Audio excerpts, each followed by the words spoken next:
Welcome back. Now, coming up, I'll be cooking a beautiful dish of lamb for the farm dog. Trust me, all will be revealed on a food adventure to Al. And I've got dishes on the way from Dip Natalie and the brilliant Mr. Raymond Blanc. But first, I'm here with a singer who topped the charts all over the world, literally all over the world in the 90s, and he's back doing the same with a brand new album in 2021. It's the fabulous Natalie Imbruglia! So excited that you're here. Cheers, cheers. You're on a gin and tonic as well. I am. Thanks for having me. It's a pleasure, and you just live up the road. I do. Where have you been? Where have I been? This could be your new takeout. You know, I moved to Oxfordshire about 4 years ago. I just decided I had writer's block. Yeah. And I had it for about 5 years, and I just thought I've got to get out of London, into nature, and just figure this out. So... and I know you love your food. Not the most accomplished chef, it says on your biography. No. I would say I'm nervous in the kitchen, and I think that's maybe down to my mum screaming at me to get out of the kitchen when I was a kid, as opposed to being involved in it. Oh, well, I'm not going to scream at you now. I'm going to do several of your favourite dishes, OK? Because the list was endless.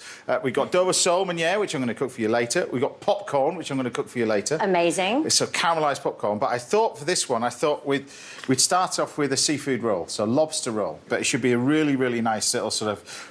you can do it with shrimp and everything else. But the key to this is the mayonnaise.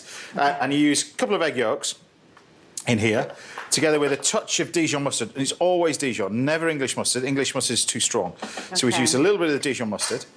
And then I brought my notepad. You start the process, and you blend this with just a normal oil. So you can take, this is just a little bit of veg oil. You can use a little bit of veg oil, a little bit of grape oil, something like that. But gradually, we're going to pour this oil onto here. Now, obviously, people know you from your music business, but we're going to go back a little bit further.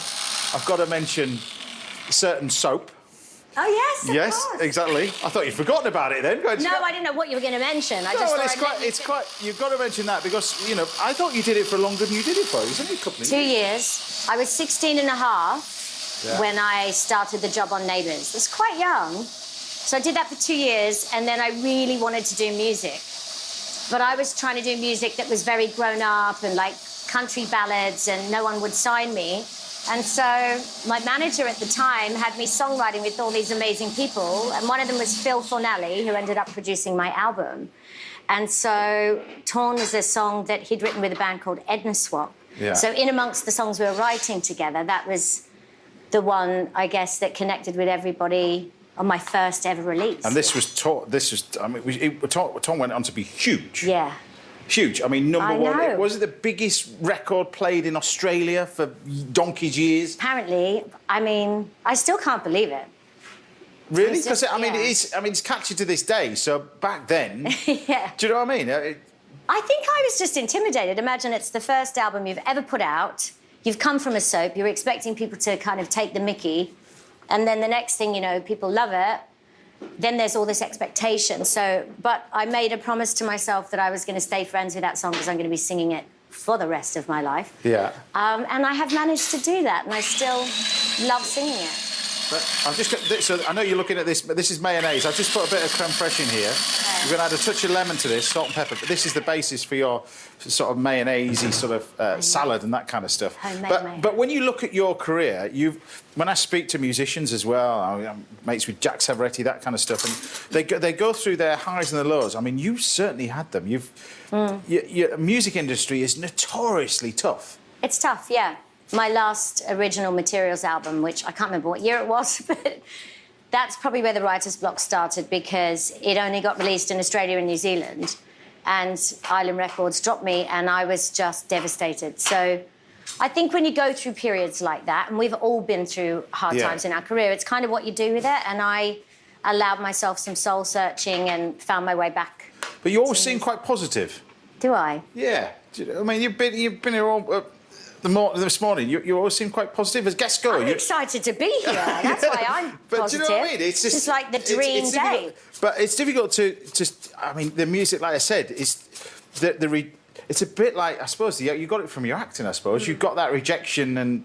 Oh yeah, you have to have rhinoceros skin. You've got to learn live with that, I suppose. You have to, if you're going to do this job, and I say this to all young people who ask for my advice, is that it's not for the faint-hearted, and you've got when I was doing my acting career. I mean, there's, 10 jobs they say no to before they say yes. And it's the same with music. But the good thing is I got over my writer's block, and I feel like I've had the most creative period of my career making Firebird. So tell us where the idea of Firebird comes from. Tell us where that comes from. The guy who did the photo shoot for that, his name's Simon Proctor. Yeah. And he's a genius. And I reached out to him to do the photo shoot. And he was doing all the graphics design on it. And like you, he listened to the album beforehand and was asking me about it. And I said, it's kind of like Phoenix out of the ashes for me. And a lot of the songs are dealing with finding strength in fragility. And so he said Firebird, and I was like, oh my God, I'm a Firebird. We have to write that song. So actually the title track was written at the last minute with the head of the label, Alistair, saying, no, there's no time. But the themes run through the whole album. So there's a lot of things. I became a parent. Amazing, yeah. Yeah. So there's all that's kind of in the album. What's that? Is it everything? Because I know when you read about you, it's everything you ever wanted, everything you ever dreamed about. Yeah. Is it everything you ever wanted? It is amazing. Yeah. I mean, it's definitely hard, but I think doing it unconventional, obviously I have my baby with IVF and I'm doing it on my own. I think a lot of the songs on the album are kind of me coming to terms with making that decision. And it's been brilliant, honestly. It brings so much joy to everything else in your life. So. And how's that been when you've been doing this album as well? Because you've been allowed to do that, and actually beneficial because you've been allowed to do it with. You filmed this right throughout the pandemic as well. You've recorded it. How was that for you? Was it because you must have been? I mean, setting up a studio must have been a difficult thing. Because you've got to do it yourself. I live on someone's farm. Right. And there's a converted barn on the side of the house.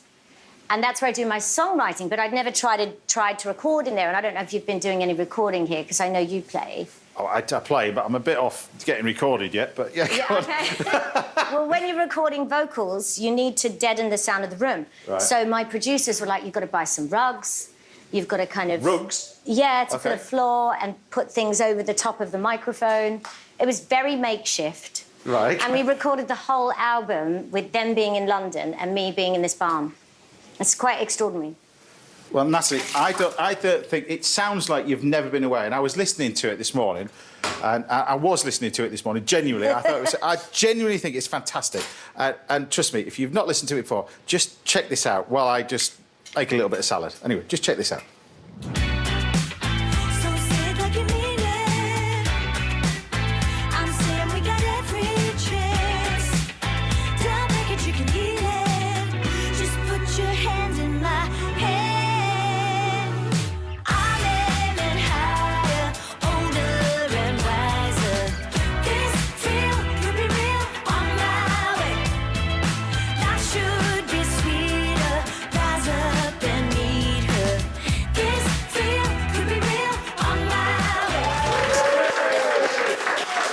Told you, never lost it. You've never lost it. Why have you been away for so long? It's crazy, but I mean, so catching.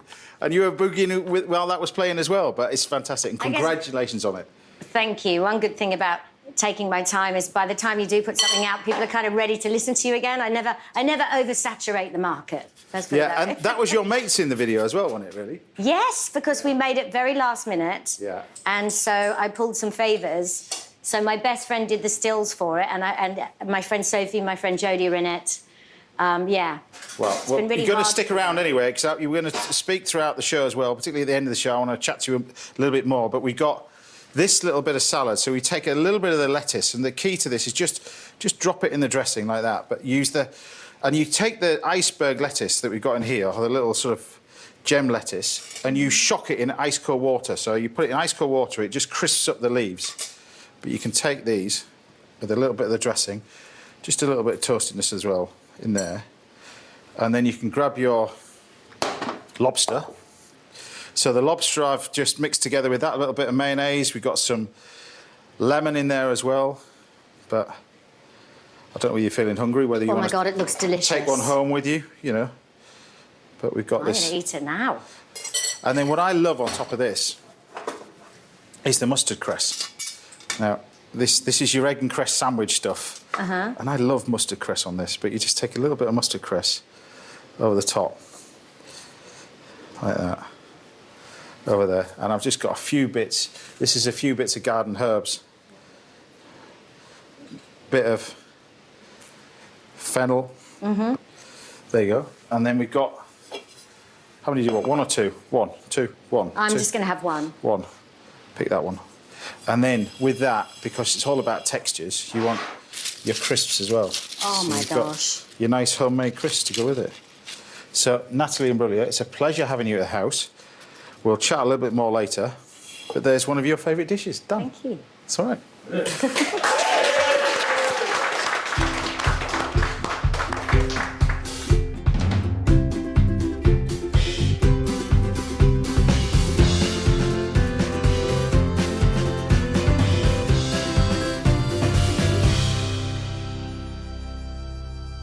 Right, do you know what? I'm going to put them both on there for you.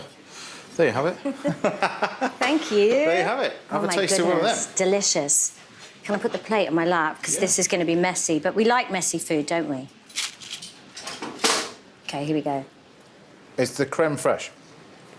If you're making this with prawns instead of lobster, Oh, my God. put the creme fraiche in it. It changes it totally. That is incredible. Like that? I absolutely love it. It's Happy with really that? light. Yeah, well, that's the creme fraiche in there with the homemade mayonnaise. But if you use the bought-in mayonnaise, it doesn't taste like that. You've got to make your own mayonnaise. It makes it much more lighter. But lemon, happy with that? So good. Happy? There you go. So Right, messy. I'll be soaking up the sunshine in Provence on a food adventure to Arles shortly, but join me after the break when top chef Dipna Anand will be here with her dad, sharing her secret recipe for samosas. I'll see you in a bit. Tastes delicious.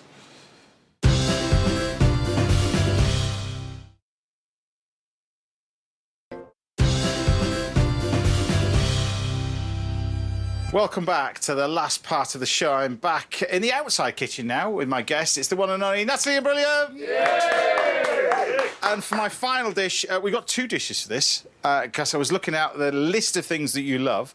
You've had the lobster rolls earlier, which they've all gone. Delicious. We're going to do fish meuniere because I know you like it with this nut brown butter. Yes. So we're going to do plaice or sole and then popcorn.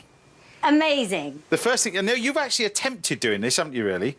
You've had a go at trying this. I messed it up. Right. I think my friend sabotaged. What do you mean sabotage? Well, because he knew that I was cooking for someone, Right. a guy, and he told me to put the flour and pepper, but no salt. And Right. he left out. Well, it was a different dish, but he left out the olives and a few ingredients, and it was the most boring, bland. I was mortified.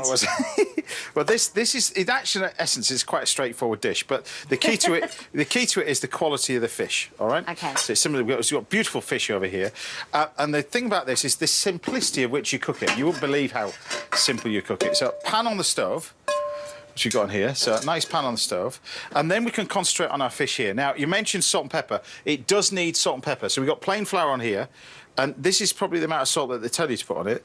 This is the amount of salt that you need to put on it. Ah, So you need to there put was the sabotage. Quite a bit. Yeah, plenty of salt and pepper on here, like that. And then what you want to do is you want to basically pat this just in the flour. So it gets coated in the flour and then take it all off, if that makes sense. So it's just coated in the flour. Okay. You hardly want any of it in there, really, as well. And then all we do is we just cook the fish in the pan.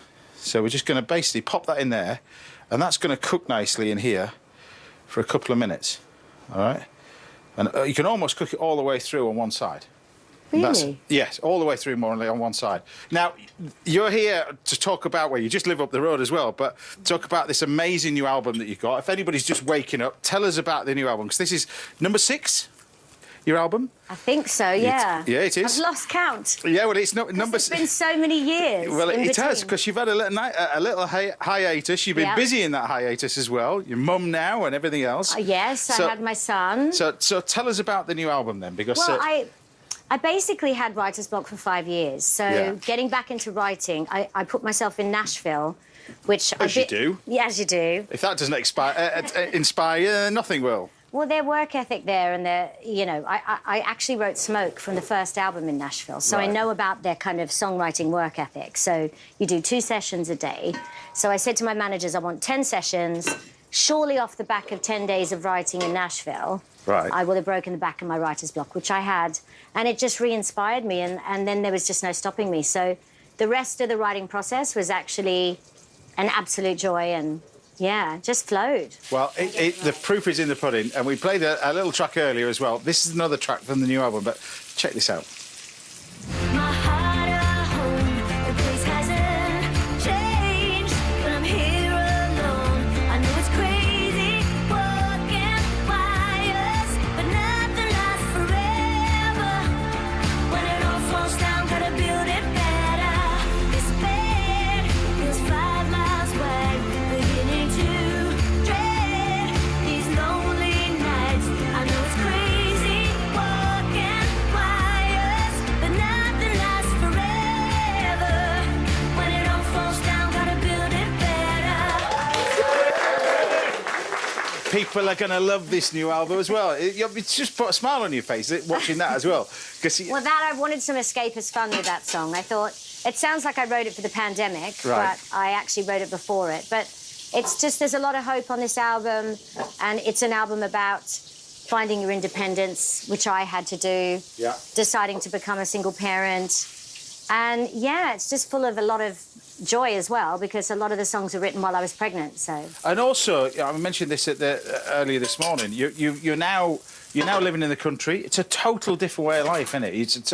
It is. I suppose when you're in London, it's so easy to go out and get mixed in with that. Now, it's completely different. I mean, I love it here because you don't hear anything.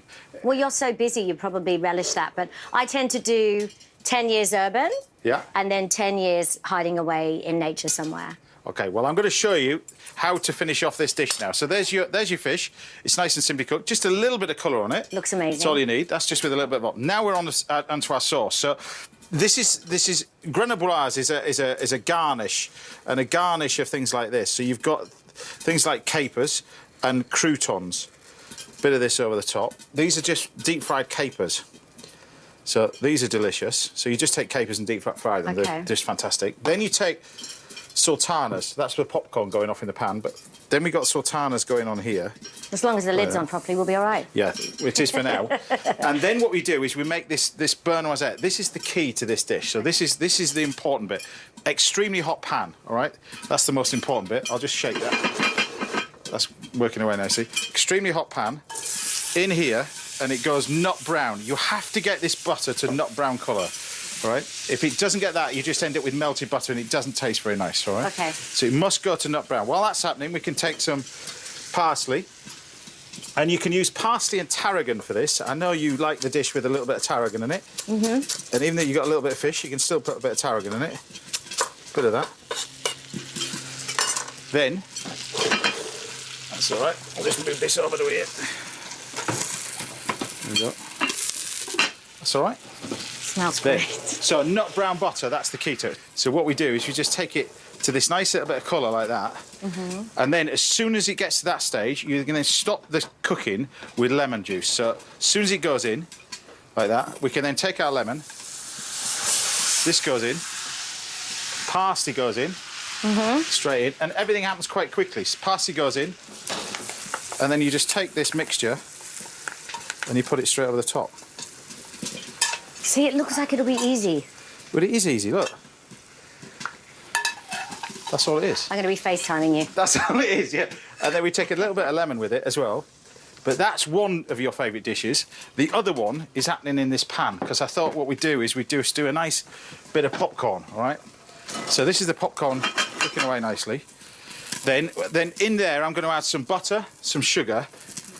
All right, so this is full-on fattening. So we got butter, sugar, and then I've got condensed milk. The caramelised condensed milk that goes with it as well. Now, I mentioned... That's why I skip my breakfast so I can This is where you indulge, skip your see. breakfast, you see. And then we mix it all together like that. Oh, my gosh, that's delicious. There we go. Then I'm going to stir this into the popcorn together with a bit of salt as well. So there must be plans for 2022 for touring and stuff like that. There's got to be as well. Definitely, I hope to tour at the end of next year. Festivals for now, touring at the end of next year. And my goal is that I don't take another 3 years to make the next record. So. Fantastic. Well, look, we look forward to seeing you on the road as well. But I've made quite a lot of popcorn, to be honest with you. I think I've overdone this, but we've got a nice little bit. I love it. So this is your butter and the butter and the sugar. and the caramel in here, and then we just take quite a bit of our popcorn in here. There we go. Another one. Bit like that. Bit like that.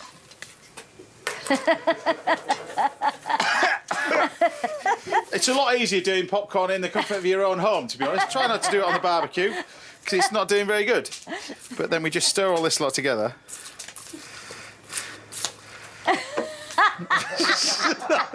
It's your idea. Look, it's going to take me ages to clean up my house. The dog's going to end up with a poops tomorrow. He's going to be eating it all off the floor. Look at it. Right. And then I've got you these. So yummy. These all right? I've got you these. Now we just need a cinema and we're good to go. Yep. So we've got one of them. I was going to say, I'll tell you what we need. We need a cinema? cleaner, I know that, and a hoover. But we'll just put that on here. Popcorn's still going. It is everywhere. Look at it all over. But there you have it. I've never actually cooked a piece of fish meuniere and popcorn in the same show. In fact, the same segment. But now I have. It's very me. It's very you, very different. Very different. For me to do, but it's pretty cool. A bit of salt over the top. So there you have it, Natalie Imbruglia. There's your fish. Put a little squeeze of the lemon on the top. Delish. And there's your popcorn. Thank you. What a treat. And also, I've got popcorn in your mash. That's all right. But so I was flicking out popcorn. But there you have your mashed potato. Thank you so much. This is the most random bit of cooking I've ever done in my life. But I like random. you like that? Is that I'm right? glad it's the first time you've been random with it. Well, if you have any trouble with your Dover sole meuniere again, I'm just down the road, so give me a shout. Be there in half an hour. That's mash. That's proper mash. That's proper mash. Proper mash. Really And not good. necessarily in that order. Have a taste of the old popcorn, because this is the popcorn when you do it with this caramel and the salt. I had to have another bite, sorry. I think that tastes with the salt on good. top. Okay. That's really good. How good is that? That's so naughty. Can I have some more? No, I'm so. How good is that? That is Natalie Imbruglia, really everybody. good. Thank you. Well, that's it. That's all we've got time for today. Massive thank you to Jacine and Paul in Scotland, Dipna Anand and her dad, Raymond Blanc, and of course the fabulous Natalie Imbruglia. Best of luck with the album. We'll see you back here same time next Saturday morning when I'll be joined by chefs Kenny Atkinson, Paul Rankin, and the queen of daytime TV, Lorraine Kelly, will be here with her daughter Rosie. I've definitely got to clean up for that one. Until then, take care, stay safe. Thanks for watching, everybody. Bye for now. Bradley Walsh and Joanna Scallon star in the adaptation of the H.E. Bates novel The Darling Buds of May in brand new The Larkins tomorrow here. Spitting Image is back with a new episode, and England captain Gareth Southgate is getting stuck into brainstorming. Head to BritBox now to kick off the episode. Ainsley's Good Mood Food is next.